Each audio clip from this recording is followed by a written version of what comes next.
Kung sabihin ko, I will take full responsibility, magdating tayo sa korte, hindi naman tatanggapin yan. Well, Mr. Chair, and if the resource person could keep his volume, speaking of patapusin mo muna ako. lengguwahe. Sorry, sir. Mr. Chair, baka maaring ang resource person tumigil magmura kasi bahay natin itong Senado eh. Salamat. Magandang araw mga kapatid, mga kababayan. Welcome to my small channel. Sana nasa maayos kayong kalagayan saan mang dako ng mundo kayo naroroon. Para sa mga ngayon pa lang nakapasyal dito sa channel ko, baka pwede natin ilambing ang inyong subscription. Please subscribe and kindly hit the notification bell. Pati na rin yung like button at pakishare na rin itong ating vlog.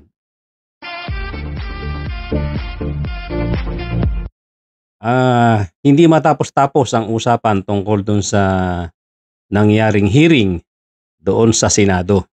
At ako, hindi ko rin talaga makalimutan at hindi pa ako maka-move on tungkol dito. Unang-una, talaga namang nakakapanghinayang ang ginagastos natin sa Senado tapos ganito lang ang mangyayari. Sobrang obvious na ang mga senador hindi naman talaga nagsiservisyo para sa ating mga taong bayan. Obvious na sila ay tumitingin din sa mga personality, hindi doon sa pagsiservisyo. Hindi gaya nung mga ipinapangako nila pag sila ay nangangampanya na kesyo makatao sila, makabansa, masa at marami pang maka. Ang nangyayari parang makademonyo lumalabas. Matinding usapin ang nangyaring hearing doon sa Senado at mabuti nga dumating doon si Digong Duterte, ang ating former president. Kaya nga lang sa hindi inaasahang pangyayari nadumi na ni Digong Duterte ang usapan doon sa loob. Parang nabaliwala dito si Coco Pimentel. Wala siyang nagawa. Pinabayaan niya lang ng pinabayaang magsalita si PRRD. Kaya maraming nag-react, maraming nagalit na taong bayan. Ngayon, ang kinakatuwiran ni Coco Pimentel, nagagalit daw sa kanya ang mga tao, pero hindi natutuwa dahil maraming revelation o maraming inamin na kasalanan si Digong Duterte. Actually, Senator Coco Pimentel, hindi yun ang issue. Ang issue dito, isa kang senador ng bayan. At lumalabas, hindi mo kayang gampanan ang iyong pagiging senador ng bayan. Hindi mo ginawa ang role mo bilang isang presiding officer o chairman ng committee para mag-handle ng hearing na to. Hindi mo pwedeng iyabang na mabuti na rin maganda ang nangyari dahil maraming inaming kasalanan si PRRD. Dahil yon, whether we like it or not, talaga namang magyayabang si Duterte at sasabihin niya yung kanyang mga ginawang kasalanan. Hindi ito dahil sa galing ng pag-handle mo ng hearing na yon. Walang kinalaman ang iyong sarili doon sa mga pagtatapat o pag-amin sa kasalanan ni Digong Duterte. Ang sinasabi ng taong bayan, hindi mo ginawa ng maayos ang trabaho mo. Dahil kung ginawa mo ng maayos, hindi dapat nagkakaroon ng pagkakataon itong sila Bongo at saka si Senator Bato na mag-cross-examine doon sa mga witnesses na hindi naman dapat dahil sila ay direktang inaakusahan din dito. Dapat umpisa pa lang nilinaw mo yan. masyadong layering, masyadong nakakasilaw ang conflict of interest dito. So yun ang issue, Senator Coco. Hindi ito issue na mabuti na lang at pinabayaan mo magsalita si Digong Duterte at marami siyang inamin. Hindi yun ang issue. Ang issue dito, hindi mo ginawa ng maayos ang trabaho mo bilang senador ng bayan. Kaya mo naman inaalaw magsalita si PRRD dahil binibigyan mo nga siya ng liberty na gawin niyang plataforma itong Senado para sabihin ang gusto niya sabihin. Ganon din si Bato de la Rosa at si Bongo. Pinabayaan mo sila magsalita kasi ang naging main purpose ng hearing na to ay para linisin ang mga pangalan nila. Yun ang naging prime purpose ng hearing na to. Kaya mo sila pinabayaang magsalita. Na dapat hindi naman ganon dahil sila nga ang inaakusahan dito. Hindi na handle ng tama, nagkaroon ng malayang pagko-cross-examine, lalo na itong mga iba pang senador na hindi man lang sumipot. Mabuti na lang at nandoon si Senator Risa Ontiveros. Kasi kung wala si Risa Ontiveros doon, ay katawa-tawa lalo ang itsura ng ginawa niyong hearing. Walang kredibilidad ang nangyaring hearing. Ang sumalo lang talaga sa credibility ng Senado ay si Senator Risa Ontiveros. Kaya mga kababayan, sana wag na nating uliting magkamali sa pagboto sa mga senador na wala naman pala talagang iniisip kundi yung kanilang sariling kapakanan. Baliwala sa kanila kung magmukha mong katawa-tawa sila basta magawa nila yung kanilang trabaho na kampihan ang dapat kampihan at hindi ang taong bayan. Hindi ba dapat ang kinakampihan nyo ay ang masa, ang mga biktima? Dapat, lalo na ang mga karamihang biktima rito ay mahihirap. Di ba may kasabihan pa nga sa Ingles na those who have less in life should have more in law. Nangyari ba yon? Hindi eh. Mapipera at mga makapangyarihan ang naghahari at ang inyong ang lumalabas na inyong tinulungan dito.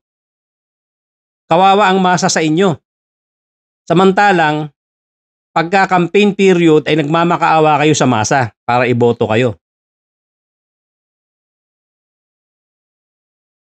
Oo nga, marami talagang inamin dito si President Digong Duterte. Kaya lang, flip-flopping siya. Minsan naamin, minsan babawi. Sinasabi niya na encourage nyo yung mga hinuhuli ninyo na lumaban, bumunot ng baril, tapos patayin nyo na. Si De La Rosa, encourage them lumaban. Pagka lumaban, patayin ninyo para matapos na ang problema ko sa siyudad ko. O ganun rin sa command conference. Diyan sa Malacanang. Yan ang utos ko. Mr. President, Mr. Former President, hindi po lawful yan. Hindi po iyan ang sinumpaan nyo bilang presidente nung kayo ay nanumpa. Babasahin ko yung panunumpa ng presidente na nagsasabi ng katotohanan. Sabi rito, ito yung panunumpa ng presidente. I do solemnly swear that I will faithfully and conscientiously fulfill my duties as President of the Philippines, preserve and defend its Constitution, execute its laws, do justice to every man, and consecrate myself to the service of the nation. Oh, malinaw na malinaw po rito. Ang isang presidente ay nanumpa na i-defend, ipagtanggol ang konstitusyon, the highest law of the land, ang pinakamataas na batas dito sa ating bansa. Execute its laws, Ibig sabihin, ipairal ang mga batas. Kasama na po diyan yung Bill of Rights ng mga mamamayan na hindi mo pwedeng i-assume na may kasalanan na ang tao hanggat hindi napapatunayan sa korte. Hindi po pwedeng ikaw ang mag-aakusa, ikaw pa rin ang korte, ikaw ang judge, ikaw pa rin ang executioner, ikaw ang papatay. Unang-una, wala nga tayong rito sa Pilipinas, wala na tayong death penalty. Sinasabi dito, do justice to every man. Nasaan po ang hustisya doon sa utos nyo na encourage mong bumunot ng baril, lumaban at barilin mo na kagad sa ulo para bawas na ang problema ko sa bayan na to. Malayong malayo po doon sa pinanumpaan nyo nung kayo ay paupo pa lang na Pangulo ng Bansa. Malayong malayo sa inyong sinumpaang tungkulin. Kaya, sorry na lang sa inyong mga nagtatanggol kay President Digong.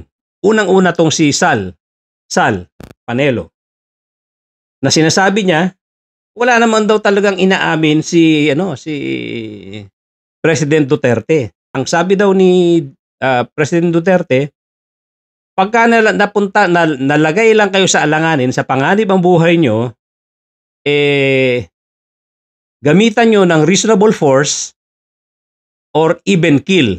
Parang hindi niya, parang sinasabi niya, pwedeng umabot sa pagpatay. Pero reasonable force, talaga naman yun ang nasa batas. Pag nag-aaresto ka at pumapalag, lumalaban yung aarestuhin mo, gamitan mo ng reasonable force. Pero yung sasabihin mong babarilin mo sa ulo, reasonable force ba yun? Sal Panelo? So, useless po ang pagtatanggol ninyo kay President Digong dahil obvious na obvious yung kanya mga pag-amin dito. Kahit na anong gawin niya pambawi, nasabi niya na yon. Ginagawa nyo lang katatawanan yung hearing. Kasama na rito si Senator Jinggoy. Nagsisingit-singit ka pa ng mga joke dyan. Ito ay investigasyon tungkol sa libu-libong pinatay na karamihan ay may hirap na tao. Tapos gagawin mong katatawanan. Umattend ka sa hearing, nagpapasikat ka rito para magpatawa. Seryosong bagay ito dahil libu-libong Pilipino ang namatay. Isaksak mo sa ulo mo yan, Senator Jinggoy. Hindi katawa-tawa ito. Katawa-tawa itsura nyo dahil ang nag-iisang babae, si Senator Risa Ontiveros lang, ang nasa maayos na pananalita, nasa maayos na pagkilos, tama lahat ang kinikilos at sinasabi ni Senator Ontiveros. Siya lang ang lumaban para sa taong bayan. Kayong mga senador, wala kayong binatbat. Lalong-lalo na itong dalawang akusado, inaakusahan. Si Bongo, binigyan pa ng pagkahaba-habang opening statement ni Coco Pimentel. Samantalang gusto mo matapos ng maaga, pinabayaan mo magsalita ng salita si Bongo para ikwento yung mga accomplishment ni Digong at mga accomplishment niya. So kahit saang anggulo natin tignan, Senator Coco, hindi mo na ayos ang trabaho mo rito. Hindi mo na ilagay sa ayos ang hearing na ito. One-sided kang masyado. Yung sinasabi mong natutuwa mga tao dahil maraming mga pinagtapat si Digong, automatic yun. Dahil nga magyayabang siya talaga. Dahil feeling niya, hari pa rin siya sa Pilipinas.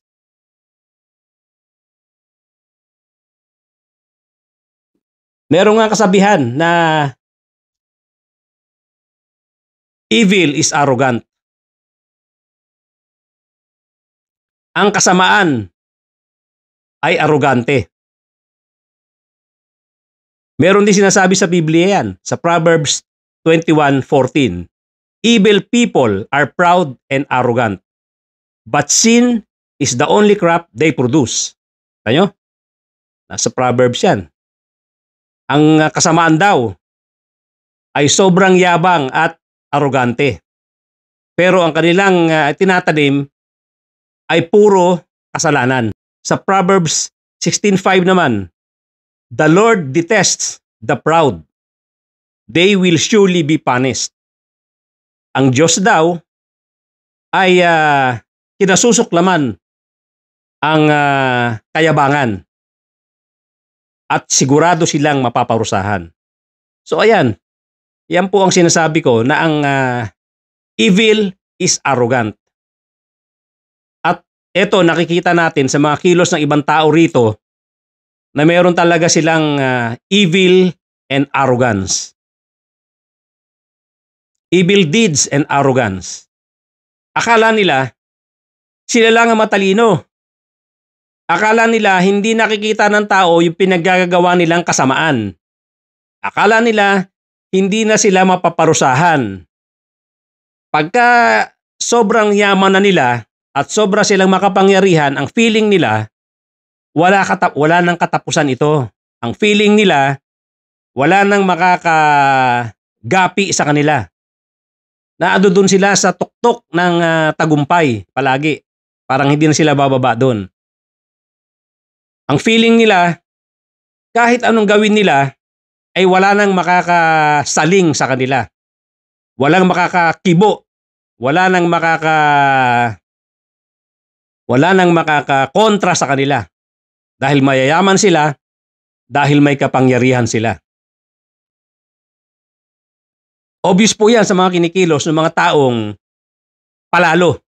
Sa mga taong mayayabang, sa mga taong lunod sa kapangyarihan, lunod lunod sa salapi.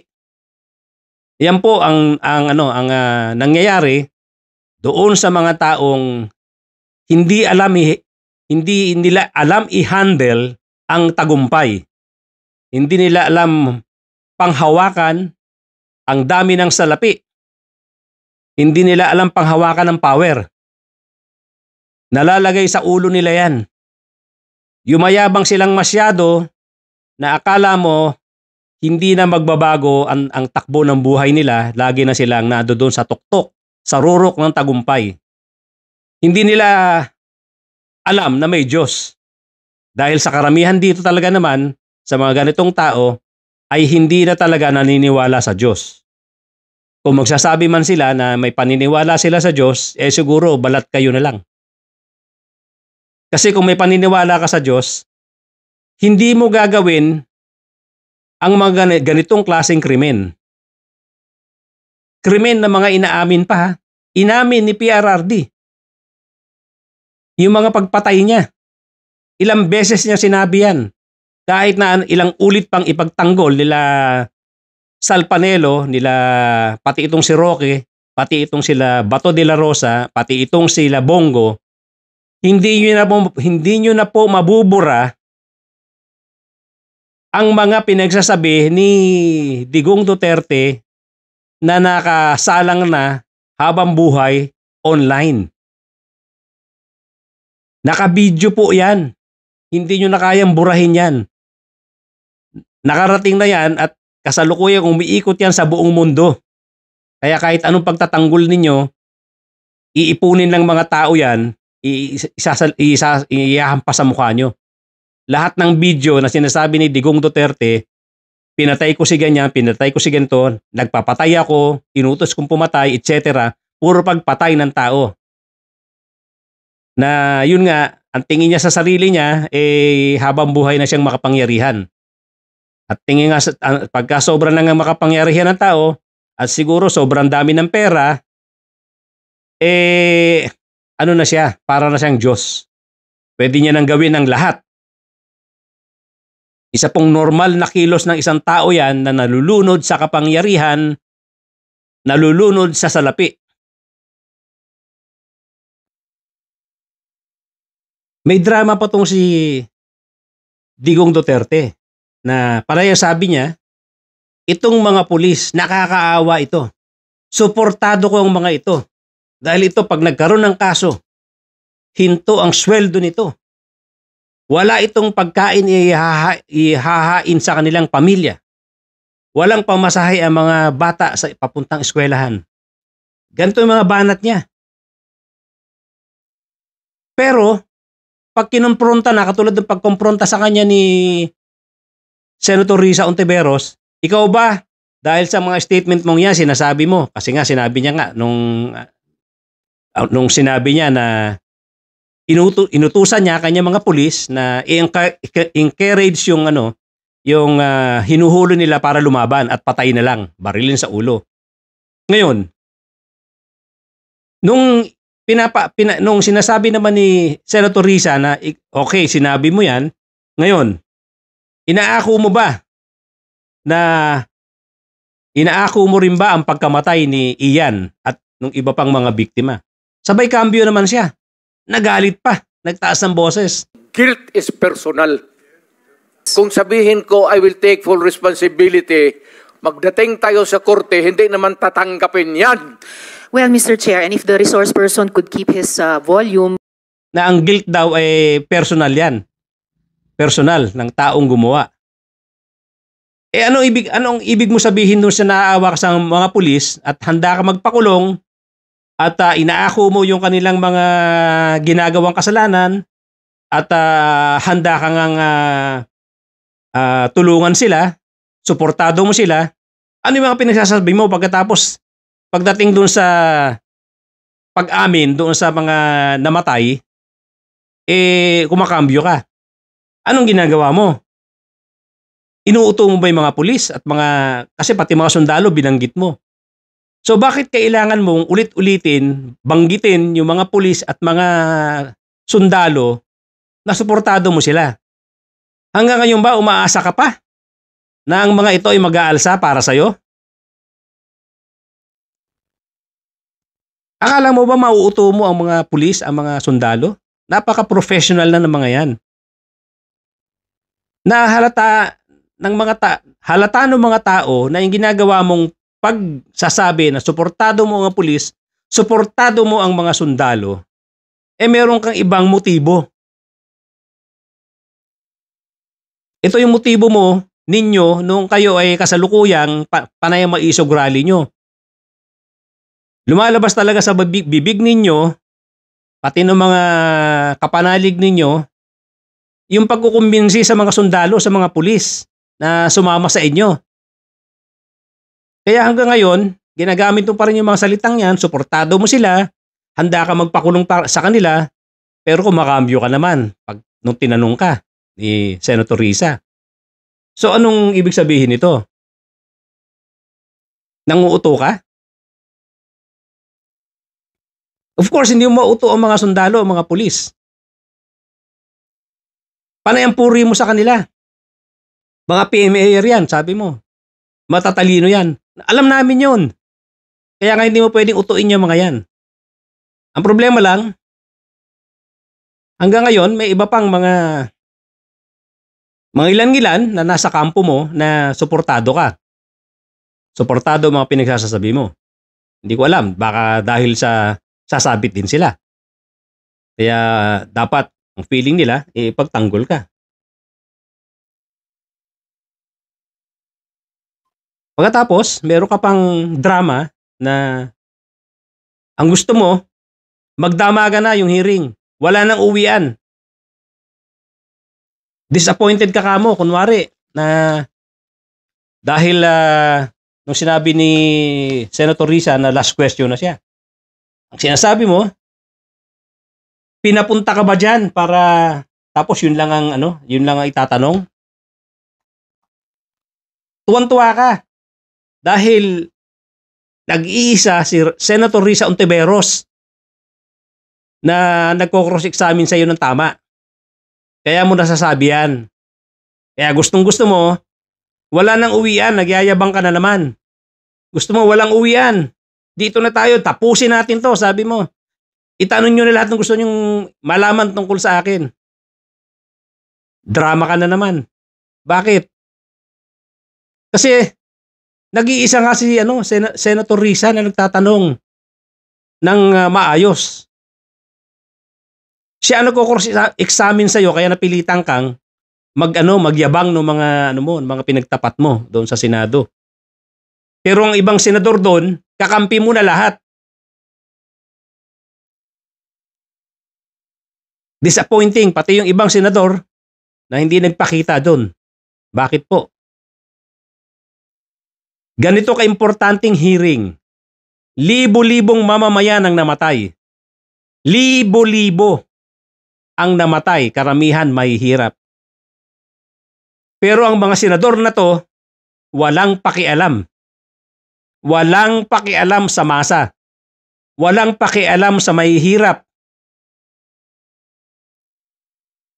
Samantalang 80% ng boto ninyo para mapaupo kayo dyan, mga masa, mga may hirap. Yan ang inuuto-uto ninyo. Yan ang niluluhuran ninyo, sinasayawan ninyo. Kinakarga-karga nyo mga bata. May hirap pagka time ng campaign. Nakakasuka kayo. Dito, importanteng hearing, yung mga pinangakuan nyo nung campaign period, karamihan dyan, yung mga namatay, ganyang mga klaseng tao. Yung pinakikiusapan ninyong maigi, binobola-bola ninyo during campaign period. Pero ngayon, nangangailangan sila ng tulong, hindi kayo nagpakita dyan. Yung mga nagpakita dyan, kampi pa kay Rodrigo Duterte. Nasaan ang pagmamahal nyo sa taong bayan? Nasaan ang pagmamahal nyo sa konstitusyon? Nasaan ang pagmamahal nyo sa bayan? Puro kayo pangako. Pagka nangangampanya kayo. Pero ngayon, kailangan kayo ng mga taong ito. Hindi kayo willing isugal ang inyong karir bilang mga politicians.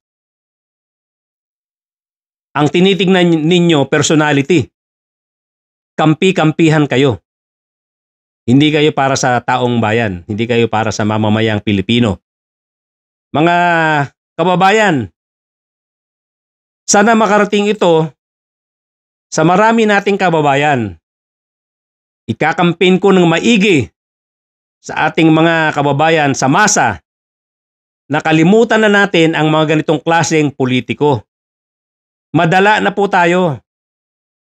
Hindi po tayo mahal ng ganitong mga politician. Binubola lang po tayo ng mga ito. Tandaan nyo mga mukha nito. Tandaan nyo yung mga pangalan nito.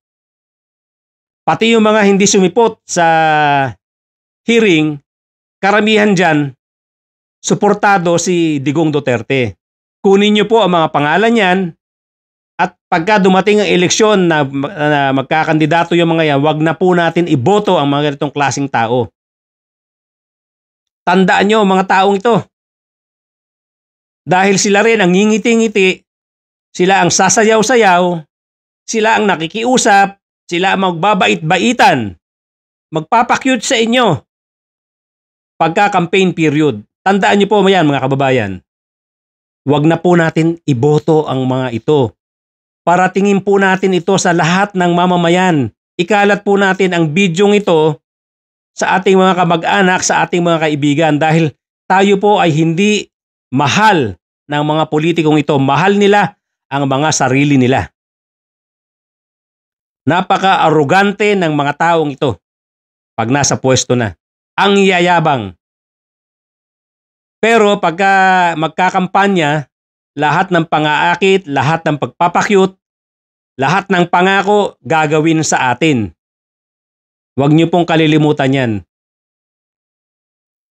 Ikalat po natin ang video ito, please.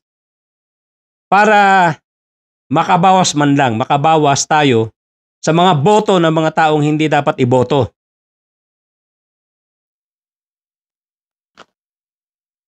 Meron pa silang style na pasabog puno ni Colonel Grijaldo na para siraan ang Quad Committee hearing. Pero may naniwala ba? Wala eh. Walang dating. Supot yung pasabog ni Grijaldo. Bakit? Nasapawan siya ng mga pag-amin ni Digong Duterte. Baliwala ito. Yung ginawa yung pasabog ni Grijaldo. Baliwala ito. Bakit? Mas matindi yung mga ginawang pagtatapat nila, pag-amin nila Garma, nila Padilla, nila Mendoza, nila Kerwin Espinosa, mas matindi yung kanilang testimony. Inaasahan na to, may isang taong sisipot o darating na ganito. Magdadala ko noon ng pasabog. Pero anong pasabog ang nagawa niya? Utot. Utot lang. Na siya lang ang nakaamoy. Bakit? Matindi yung pasabog ni Duterte. Na halos lahat inamin niya. Under oath ito. Kaya hindi niya mababawi. Kahit anong gawin niyang flip-flop. Amin amin bawi. Wala na.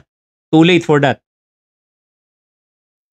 Hindi naman ganun katanga ang mga hustisya natin. Hindi ganun katanga ang judge. Lalong hindi tanga ang ICC. Kitang-kita dito yung talagang nanggagaling sa kalooban mo na umamin ka. At marami pang mga mga suporta na mga video na mga pinagsasabi niya noong mga nakaraang panahon. Sinasabi niya maraming mamamatay, etc., etc. Puro pagpatay na inamin niya. Kaya ito kay Senator Coco at Senator Chis Escudero, hindi ko alam kung itutuloy niyo pa ang hearing nito. Kung itutuloy niyo man, sana mas maayos na at hindi ganitong ginawaan nyo lang ng platform para makapagsalita yung mga akusado. Mga kababayan, hanggang dyan na lang muna tayo. Huwag niyo pong kalilimutan, ikalat natin ang bidyong ito. Ikalat natin sa mga mamamayang Pilipino ang mga mukha ng mga senador na hindi na dapat iboto. Kawawa po ang taong bayan. Huwag nating kalimutan itong ginawa nilang ito. Dito lumabas ang katotohanan na sila grandstanding lang. Magaling lang sila doon sa ibang issues na hindi nakataya ang kanilang kaibigan, hindi nakataya ang kanilang karir. Pero pag nakataya na ang kanilang kaibigan, ang kanilang karir, tumitiklop na. Kampi-kampihan na sila. Ikalat po natin ang bidyong ito para tingin natin sa mga kaibigan natin lahat, mga mag-anak, na dapat hindi na makaupo ang mga senador na ito. Bukod kay Senator Risa Ontiveros, na namumukod tangi na nakipaglaban para sa masa. Maraming salamat po at hanggang dito na lang. Paki-subscribe na lang po at paki-pindot ang please press the notification bell at like button, pati na rin po ang pag-share. Huwag nating kalimutan para wag na makaupo ang mga senador na to na hindi naman dapat, hindi deserve ang boto natin. Maraming salamat po. At ako'y muling magbabalik.